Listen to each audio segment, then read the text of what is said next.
नमस्कार, स्वागत है आप सभी का शिवा आईएएस एस्पिरेंट पर। दोस्तों, हम लोग विजन आईएएस जून 2025 की मैगजीन कर रहे थे करंट अफेयर की, और उसमें हमने पॉलिटी की कवर कर लिया था। इंटरनेशनल रिलेशन की भी कई न्यूज़ पढ़ लिया था। आज हम उसी इंटरनेशनल रिलेशन में आगे की खबरों को देखेंगे कि क्या अपडेट रही हैं, क्या करंट अफेयर जून में रहा है। चलिए फटाफट देखते हैं देना करते हुए, और वीडियो को शुरू करते हैं और पढ़ना सही से शुरू करते हैं। तो यहाँ पे मैं आपको बता दूं कि अंतर्राष्ट्रीय संबंध में जो खबरें थी उसमें मैंने भारत और संघाई एससीओ वाला देख लिया था, चीन के नेतृत्व वाला त्रिपक्षीय गठजोड़ ये भी देख लिया था, इजराइल और ईरान और अमेरिका के बीच जो संघर्ष है वो ग्रुप ऑफ 7 भी हमने देख लिया था।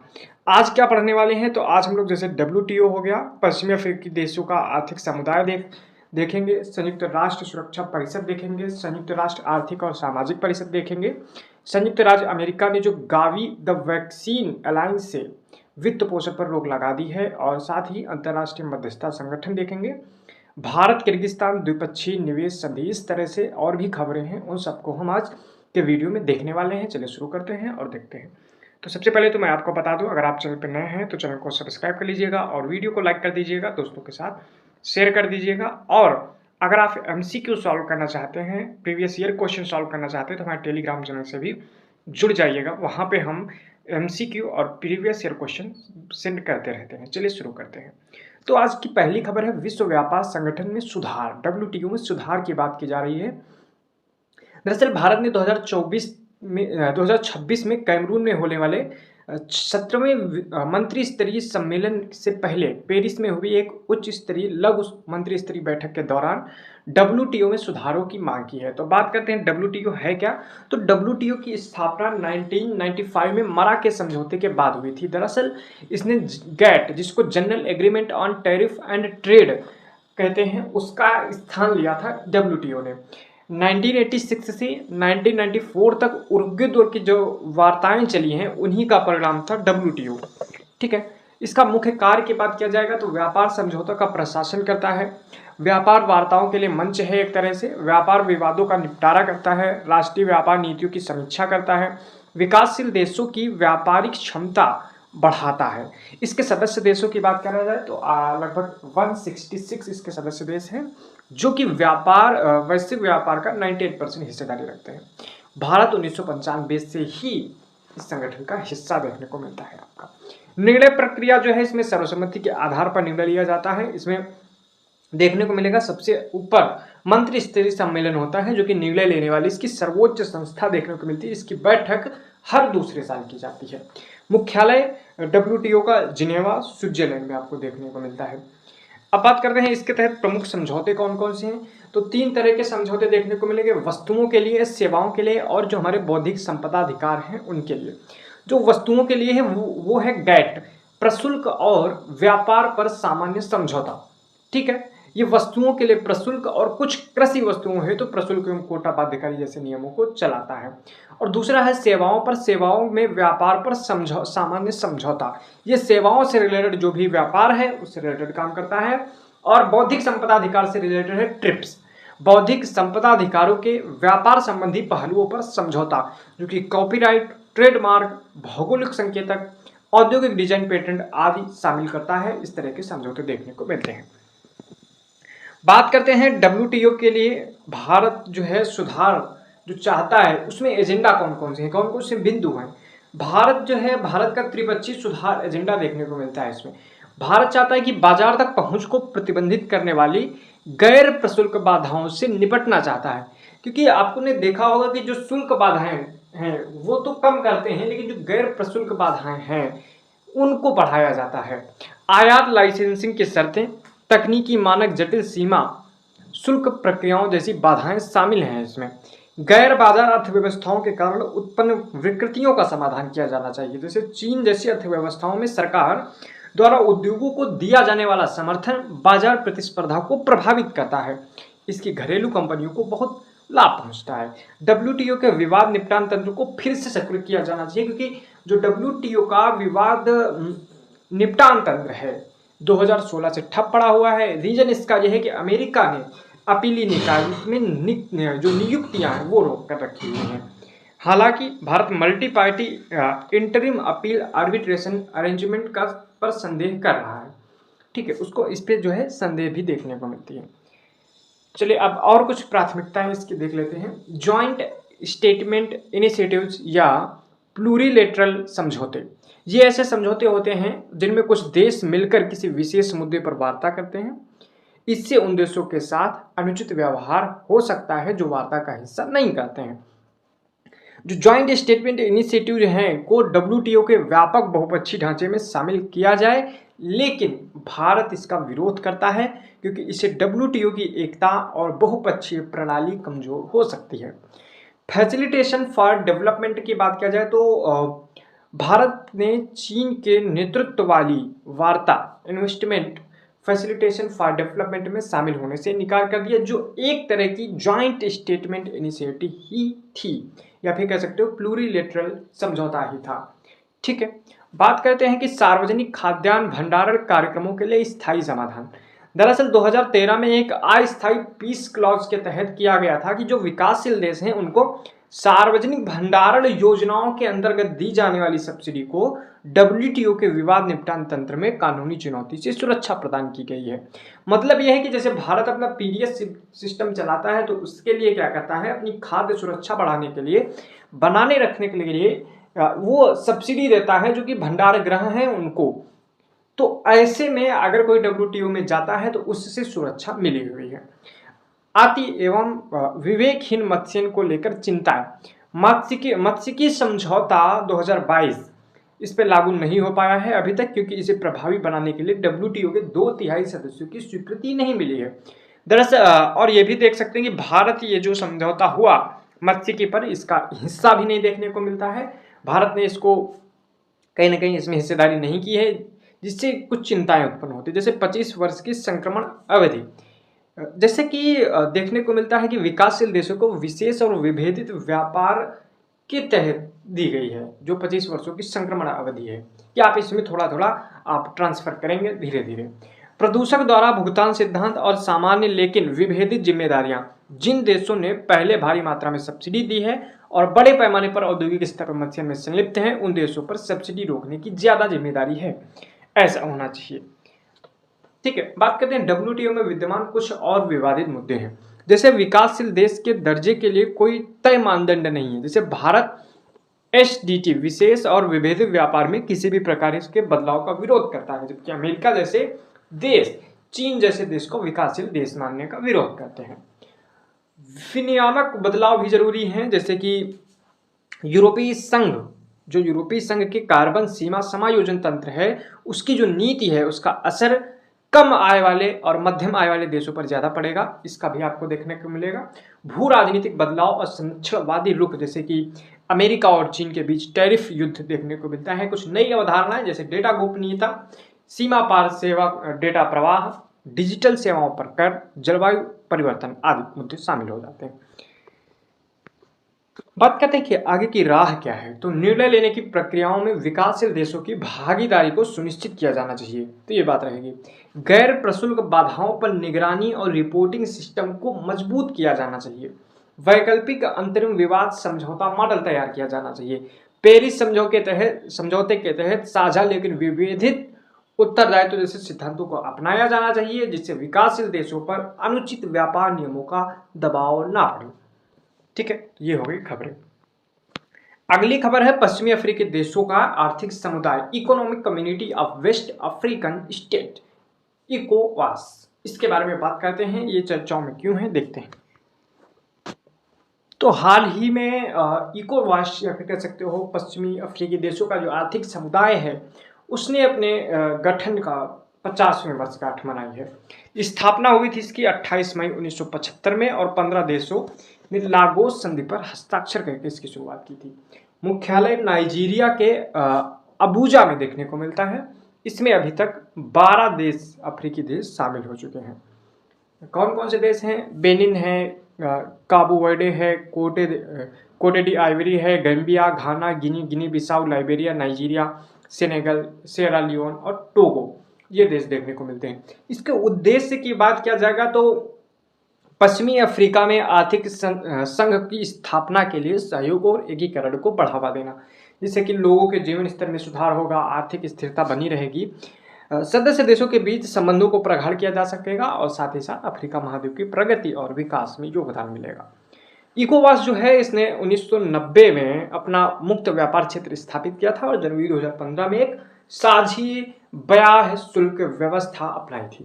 बात करते हैं भारत और इकोवास के बीच कैसे संबंध देखने को मिलते हैं, तो आप यहाँ पे मैप में देख सकते हैं कि ये कौन कौन से कंट्री देखने को मिलते हैं आपको इकोवास के संबंध में। भारत और इकोवास के बीच राजनयिक संबंध 2004 में पर्यवेक्षक का दर्जा भारत जो है 2004 में इकोवास का पर्यवेक्षक सदस्य बनता है और साथ ही साथ इकोवास संयुक्त राष्ट्र सुरक्षा परिषद की स्थायी सदस्यता के लिए भारत की जिम्मेदारी या फिर भारत की दावेदारी का समर्थन करता है। दक्षिण सहयोग के लिए भी ये जरूरी है। इकोवास centre for renewable energy and energy efficiency और भारत के अंतर्राष्ट्रीय सौर गठबंधन के बीच समझौता ज्ञापन हुआ है, एमओयू किया गया है। आर्थिक सहयोग की बात करते हैं 2006 में भारत ने फोकस अफ्रीका कार्यक्रम को पूर्ण बनाने के लिए इस समूह को 250 मिलियन अमेरिकी डॉलर का लाइन ऑफ क्रेडिट दिया था। भारत ने वर्ष 2002-3 से एक एकीकृत कार्यक्रम फोकस जो शुरू किया था उसमें जो है इसने लाइन ऑफ क्रेडिट दिया था और 2003 में एक एकीकृत कार्यक्रम फोकस अफ्रीका शुरू किया था, जिसमें द्विपक्षीय व्यापार और निवेश के क्षेत्रों की पहचान करके भारत और अफ्रीका के बीच अंतरक्रिया में वृद्धि की जाएगी, जो कि फोकस अफ्रीका प्रोग्राम है हमारा। तो ये खबर भी हो चुकी है, तो जो भी बड़ी खबरें थी वो हमने कवर कर लिया है। अब संक्षिप्त सुर्खियां बची हैं, तो चलिए आगे संक्षिप्त सुर्खियां देखते हैं। तो पहली संक्षिप्त सुर्खी है कि संयुक्त राष्ट्र सुरक्षा परिषद यूनाइटेड नेशन सिक्योरिटी काउंसिल में जो सुधार है उससे जुड़ा हुआ, या फिर कह सकते हो कि अभी यूनाइटेड नेशन सिक्योरिटी काउंसिल में अस्थायी सदस्यों का चुनाव हुआ था, जिसमें से 5 देश Bahrain, Colombia, Democratic Republic of Congo गणराज्य और लातविया के साथ लाइबेरिया। कौन कौन से हैं? बहरीन, कोलंबिया, डीआरसी और लातविया के साथ लाइबेरिया, इनको जो है किया गया था।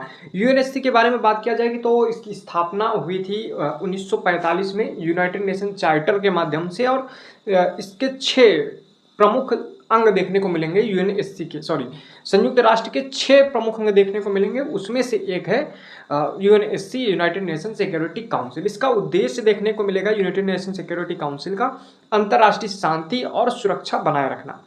5 स्थायी सदस्य होते हैं और 10 अस्थायी सदस्य होते हैं। ठीक है, इसमें स्थायी सदस्यों की बात किया जाए तो चीन, फ्रांस, रूस, यूके, यूएसए। ठीक है, और बाकी जो 10 अस्थायी सदस्य होते हैं वो समय समय पर उनका जो है चुनाव होता रहता है और उनको फिर उनका टाइम पीरियड आता है। अब यूएनएससी में सुधार के बारे में भी बात की जाती है, क्योंकि बहुत सारे ऐसे देश हैं जिनको G4 राष्ट्र कहते हैं। वो कहते हैं कि यूनाइटेड नेशन सिक्योरिटी काउंसिल जो है उसमें सुधार होना चाहिए। कौन कौन से G4 देश हैं? तो भारत है, ब्राजील है, जर्मनी और जापान। तो याद रखना G4 राष्ट्र में भारत, ब्राजील, जर्मनी और जापान आता है। सुधार की आवश्यकता आखिर क्यों है? तो स्थायी सदस्यों का जो भी स्थायी सदस्य हैं 5 आज, वो कहीं ना कहीं अपने वीटो शक्ति का क्या करते हैं? दुरुपयोग करते हैं। सभी क्षेत्रों का इसमें अब समान प्रतिनिधित्व देखने को नहीं मिलता है। जैसे अफ्रीका जैसा जो बड़ा कॉन्टिनेंट है उसका कोई भी मेंबर नहीं है इसमें परमानेंट सीट पे। यूएनएससी की मौजूदा स्थायी सदस्यता प्रणाली वर्तमान विश्व की वास्तविकताओं को नहीं दर्शाती है। प्रस्तावित सुधारों के प्रमुख प्रावधान क्या हैं? जैसे कि 11 स्थायी सदस्य होने चाहिए और 14 से 15 अब अस्थायी सदस्य होने चाहिए। सभी क्षेत्रों को प्रतिनिधित्व मिलना चाहिए। 6 नई सीटें आनी चाहिए अफ्रीका, एशिया पैसिफिक से, लैटिन अमेरिका और कैरेबियन से तथा पश्चिमी यूरोप अन्य देशों के बीच वितरित किए जानी चाहिए। नई स्थायी सदस्यों को प्रारंभ में वीटो शक्ति नहीं दी जानी चाहिए और 15 वर्षों की समीक्षा के बाद उनको वीटो शक्ति दी जानी चाहिए। ये होगी बातें। अन्य सुर्खियों के बारे में यहाँ पे बात किया जाएगा कि यूएनएससी है, इससे रिलेटेड और कौन सी सुर्खियां हैं। तो पाकिस्तान को यूनाइटेड नेशन सिक्योरिटी काउंसिल की तालिबान प्रतिबंध समिति का अध्यक्ष बनाया गया था, आपको भी पता होगा, और आतंकवाद रोधी समिति का उपाध्यक्ष भी इसको बनाया गया था। ठीक है, तालिबान प्रतिबंध समिति होती क्या है? तो तालिबान प्रतिबंध समिति यूएनएससी के संकल्प द्वारा 1988 में जो संकल्प इसका 1988 है उसके थ्रू 2011 में स्थापित की गई थी। ठीक है, और बात करते हैं अफगानिस्तान की शांति, स्थिरता और सुरक्षा के लिए खतरा पैदा करने वाले तालिबान संगठन से जुड़े व्यक्तियों, समूहों, उपक्रमों और संस्थाओं की संपत्ति जब्ती करता है और उन पर यात्रा प्रतिबंध और हथियार की खरीद बिक्री का प्रतिबंध लगाता है। आतंकवाद रोधी समिति के बारे में बात किया जाए तो इसको 2001 में 9/11 के जो आतंकी हमला था उसके बाद जो है संकल्प 1373 के माध्यम से इसका जो है गठन किया गया था। सुरक्षा परिषद के सभी 15 सदस्य इसमें शामिल होते हैं। मुख्य कार्य है आतंकवाद से निपटने के लिए देशों के प्रयासों की निगरानी करना, यह सुनिश्चित करना कि वे आतंकवाद को वित्त पोषण करके आपराधिक कृत्य घोषित करें, उसको आपराधिक कृत्य घोषित करें, आतंकवादियों से जुड़े फंड को फ्रीज करें, अन्य देशों के साथ खुफिया जानकारी को साझा करें। तो चलिए आगे बात करते हैं नेक्स्ट खबर की। नेक्स्ट सुर्खी जो है वो संयुक्त राष्ट्र आर्थिक और सामाजिक परिषद, United Nation economic and social council, इकोसॉक इसको बोलते हैं। ठीक है, इसके बारे में यहाँ पे खबर है, चलिए देख लेते हैं कौन कौन सी इसमें खबरें प्रमुख रहेंगी। तो इसमें जो है पहली खबर आपको देखने को मिल रहा है कि भारत को 2026 से 28 कार्यकाल के लिए संयुक्त राष्ट्र आर्थिक और सामाजिक परिषद का सदस्य चुना गया है। ठीक है, इकोसॉक की सदस्यता 5 क्षेत्रीय समूहों को समान भौगोलिक प्रतिनिधित्व के आधार पर आवंटित की जाती है। क्षेत्रीय समूह है अफ्रीका, एशिया प्रशांत, पूर्वी यूरोप, लैटिन अमेरिकी और कैरिबियन तथा पश्चिमी यूरोप एवं अन्य देश। भारत को एशिया प्रशांत देशों की श्रेणी में लेबनान, तुर्कमेनिस्तान व चीन के साथ, यानी कि अगर बात किया जाए कि इकोसॉक जो है इसमें अभी एशिया प्रशांत क्षेत्र से कौन है, तो भारत, लेबनान, तुर्कमेनिस्तान, चीन, ये सारे देश देखने को मिलेंगे। एशिया प्रशांत देशों को 4 सदस्य आवंटित किए गए हैं। ठीक है, इसमें तो बात करते हैं इकोसॉक के बारे में, ये होता क्या है। तो इसका मुख्यालय आपको न्यूयॉर्क में देखने को मिलेगा, यूएसए में। इसकी स्थापना 1945 में यूनाइटेड नेशन का जो 6 मुख्य संस्थान है, अभी मैंने आपको बताया था, उसी में से एक इकोसॉक देखने को मिलता है। कुल सदस्य इसमें 54 सदस्य होते हैं और प्रत्येक वर्ष 18 सदस्यों को महासभा द्वारा 3 वर्ष की अवधि के लिए चुना जाता है। प्रत्येक सदस्य के पास एक वोट होता है। बात करते हैं ये काम क्या करता है, तो सांख्यिकी आयोग इसके अंतर्गत काम करता है। ठीक है, जनसंख्या और विकास आयोग काम करता है।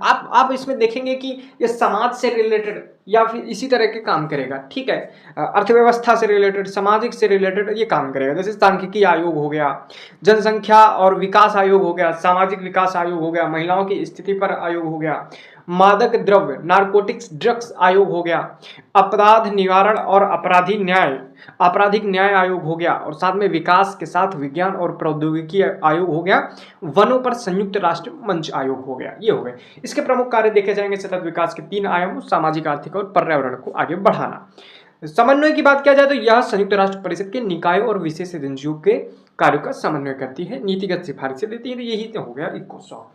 आशा करता हूं इकोसॉक का भी रिवीजन हो गया होगा।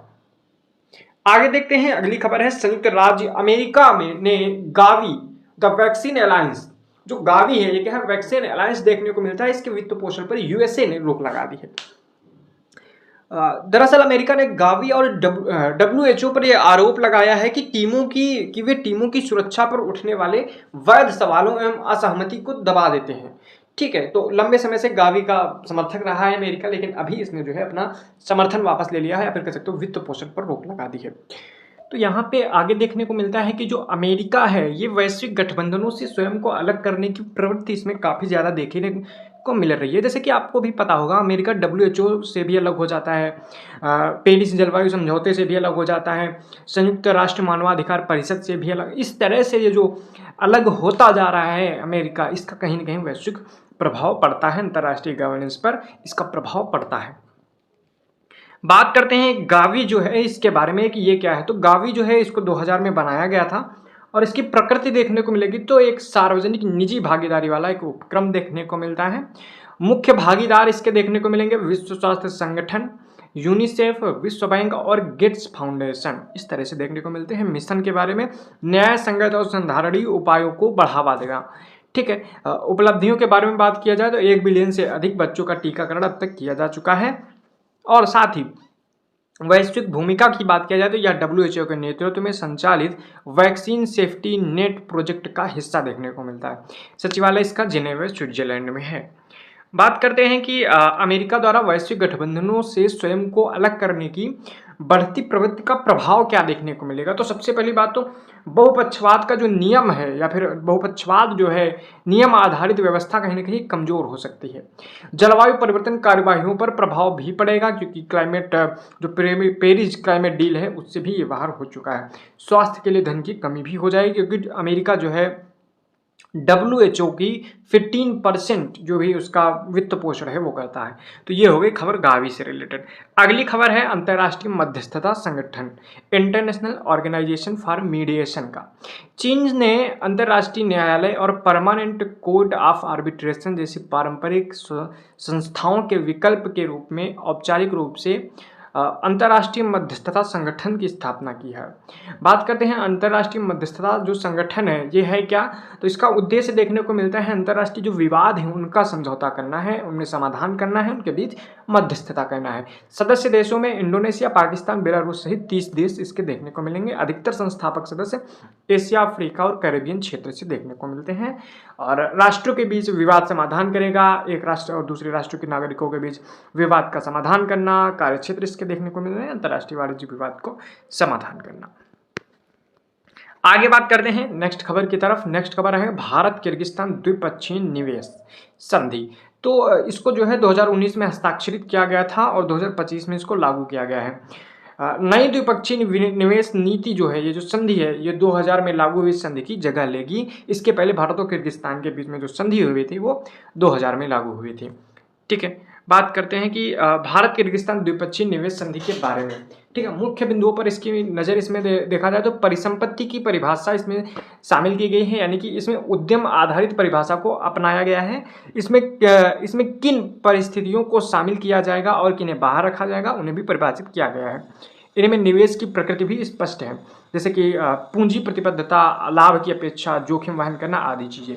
नीतिगत दायरे से बाहर रखना, जैसे कि स्थानीय सरकारी खरीद, कराधान, अनिवार्य लाइसेंस आदि को संधि के दायरे से बाहर रखा गया है ताकि दोनों देशों द्वारा नीति निर्माण की स्वतंत्रता बनी रहे। सर्वाधिक तरजीही राष्ट्र यानी कि मोस्ट फेवर्ड नेशन, ठीक है, MFN खंड को हटा दिया गया है। पहले यह प्रावधान निवेशकों को होस्ट देश की अन्य देशों के साथ संधियों की अनुकूल शर्तें चुनने की अनुमति देता था, लेकिन अब क्या है कि अब सभी निवेशकों के साथ समान व्यवहार और व्यवस्थित व्यवहार किया जाएगा। बात करते हैं संधि में सामान्य एवं सुरक्षा अपवाद भी शामिल किए गए हैं, जिससे नीति निर्माण की स्वतंत्रता बनी रहे। संधि के सामान्य अपवाद के उदाहरण है पर्यावरण की सुरक्षा, जन स्वराज और सेफ्टी सुनिश्चित करना। संशोधित विवाद समाधान तंत्र को भी इसमें बात की गई है। पहले स्थानीय विवाद निपटान तंत्रों का उपयोग करना होगा। इससे संतुष्ट नहीं होने पर अंतर्राष्ट्रीय पंचायत आर्बिट्रेशन का रुख करना जो है आप कर सकते हैं। ठीक है, द्विपक्षीय निवेश संधि क्या होती है, BIT क्या होती है, बायलैटरल इन्वेस्टमेंट ट्रीटी क्या होती है। बात करते हैं तो परिभाषा इसकी देखेंगे। अंतर्राष्ट्रीय निवेश समझौता इसको कहा जाता है। विदेशी निवेशकों को यह आश्वासन प्रदान करती है कि उनके निवेश पर प्रतिकूल प्रभाव डालने वाले उपायों से सुरक्षा मिलेगी। साथ ही राष्ट्रों को संप्रभु नीति निर्माण की स्वतंत्रता भी प्राप्ति होती है, अर्थात वे स्वतंत्र रूप से नीतियां बना सकते हैं। विवाद समाधान की बात किया जाए तो ये समझौते निवेशक या उनके देश को होस्ट देश के खिलाफ निवेश मुद्दों को लेकर मुकदमा दायर करने के अधिकार देते हैं। नीतिगत अपडेट की बात किया जाए तो भारत ने 2015 में द्विपक्षीय निवेश संधि का नया मॉडल टेक्स्ट स्वीकृत किया था। यह मॉडल 1993 के मॉडल के स्थान पर लागू किया गया था। ठीक है, अब तक जो है Bharat Uzbekistan, UAE, Brazil, Belarus आदि के साथ कर चुका है। बात करते हैं International Organization for Marine Aids to Navigation के बारे में, IALA के बारे में। तो भारत ने IALA के उपाध्यक्ष के रूप में फ्रांस के नीस में आयोजित IALA परिषद के दूसरे सत्र के रूप में सक्रिय रूप से भाग लिया है। ठीक है, तो जो भारत है 2025 में तीसरी IALA महासभा और 2027 में 21वें IALA सम्मेलन की मेजबानी भी करेगा, ऐसा याद रखना है। दोनों ही मुंबई में आयोजित होंगे। बात करते हैं IALA के, तो 1957 में इसकी स्थापना किया गया था। International Association of Marine Aids to Navigation and Lighthouse Authority के रूप में इसका गठन किया गया था। 2024 में संस्था आधिकारिक तौर पर एक NGO से एक IGO इंटर गवर्नमेंटल ऑर्गेनाइजेशन में बदल गया है। विश्व भर के नेविगेशन अथॉरिटी जो विनिर्माता हैं वो सलाहकार, वैज्ञानिक संस्थान, प्रशिक्षण संस्थान इन सबको शामिल किया गया है। कार्य क्या है इसका? तो कार्य में देखने को मिलेगा कि वैश्विक समुद्री नौवहन प्रणालियों के संचालन का समन्वय करना, समुद्री सुरक्षा पहलों को बढ़ावा देना, सदस्य देशों, अंतर्राष्ट्रीय संगठनों और उद्योगों से जुड़े हितधारकों के साथ सहयोग करके समुद्री सुरक्षा और पर्यावरण से जुड़ी नई चुनौतियों का समाधान करना। आगे बात करते हैं जंगेजुर कॉरिडोर के बारे में। तो जंगेजुर कॉरिडोर यह आर्मेनिया और अजरबैजान के बीच 1917 से नगोर्नो काराबाख क्षेत्र को लेकर संघर्षरत है। आप भी जानते हैं यह क्षेत्र अंतर्राष्ट्रीय रूप से अजरबैजान का हिस्सा देखने को मिलता है। मुख्यतः आर्मीनियाई जनजातीय समुदाय इसमें निवास करते हैं, यानी कि हिस्सा तो अजरबैजान का है लेकिन इसमें जो लोग रहते हैं वो कहीं ना कहीं आपको आर्मीनिया के देखने को, उस समूह के देखने को। अच्छा, ये जो जंगेजुर कॉरिडोर है इसको अभी तुर्की ने कहा था कि इसको खोला जाए। ठीक है, तो ये आपको देखने को मिलेगा, ये मैप में आप देख सकते हैं, ये आपको जो कॉरिडोर दिख रहा है। ठीक है, जंगेजुर कॉरिडोर की बात किया जाए तो अवस्थित इसकी आर्मेनिया के स्यूनिक या फिर कह लो स्यूनिक प्रांत से होकर गुजरने वाले प्रस्तावित 43 किलोमीटर लंबा परिवहन मार्ग है। उद्देश्य है कि कैस्पियन सागर में स्थित अजरबैजान के बाकू बंदरगाह को नखचिवन स्वायत्त क्षेत्र से जोड़ना और फिर आगे तुर्की तक पहुंचाना। नखचिवन क्या है? अजरबैजान का पश्चिमी एनक्लेव है और आर्मेनिया इस क्षेत्र को अजरबैजान से अलग करता है। ठीक है, भारत की चिंताएं क्या है? जो भारत का INSTC अंतर्राष्ट्रीय उत्तर दक्षिण गलियारा है उसमें निवेश का, भारत का जो निवेश है वो प्रभावित हो सकता है और इस कॉरिडोर से कहीं ना कहीं भारत के प्रभाव को भी चुनौती मिल सकती है। बात करते हैं ई पासपोर्ट के बारे में। तो ई पासपोर्ट जो है, विदेश मंत्रालय ने ई पासपोर्ट और पासपोर्ट सेवा कार्यक्रम 2.0 शुरू किया है। वास्तव में पेपर और इलेक्ट्रॉनिक पासपोर्ट का दोनों का मिश्रण देखने को मिलेगा। ये ई पासपोर्ट जो है रेडियो फ्रिक्वेंसी ऑथेंटिकेशन चिप और एक एंटीना पासपोर्ट के कवर में इनले के रूप में लगाया गया है। पासपोर्ट धारक की व्यक्तिगत जानकारी और बायोमेट्रिक डेटा इसमें दर्ज होता है। सुरक्षा प्रणाली का आधार पब्लिक की इंफ्रास्ट्रक्चर तकनीक है। इसमें इनकी सुरक्षा जो है, सुरक्षा प्रणाली का आधार जो है वो क्या है? पब्लिक की इंफ्रास्ट्रक्चर तकनीक। ई पासपोर्ट जारी जो है जाली पासपोर्ट जैसी जालसाजी और धोखाधड़ी गतिविधियों से पासपोर्ट की सुरक्षा करता है और सीमा पर भारत के पासपोर्ट की प्रामाणिकता सुनिश्चित करता है। तो ये हो गई खबरें और आशा करता हूँ कि इंटरनेशनल रिलेशन आपका पूरा कवर हो चुका है। तो बिल्कुल इंटरनेशनल रिलेशन पूरा कवर हो चुका है और आप मैं इसको मर्ज करके एक वीडियो बना दूंगा इंटरनेशनल रिलेशन का, आप लोग कवर कर लीजिएगा। आशा करता हूँ वीडियो पसंद आई होगी। वीडियो पसंद आई है तो वीडियो लाइक कर दीजिएगा, चैनल को सब्सक्राइब कर लीजिएगा और दोस्तों के साथ भी शेयर कर दीजिएगा जिससे कि इस तरह की वीडियो और भी मिलती रहे। मिलते हैं नेक्स्ट वीडियो के साथ, तब तक के लिए जय हिंद, वंदे मातरम।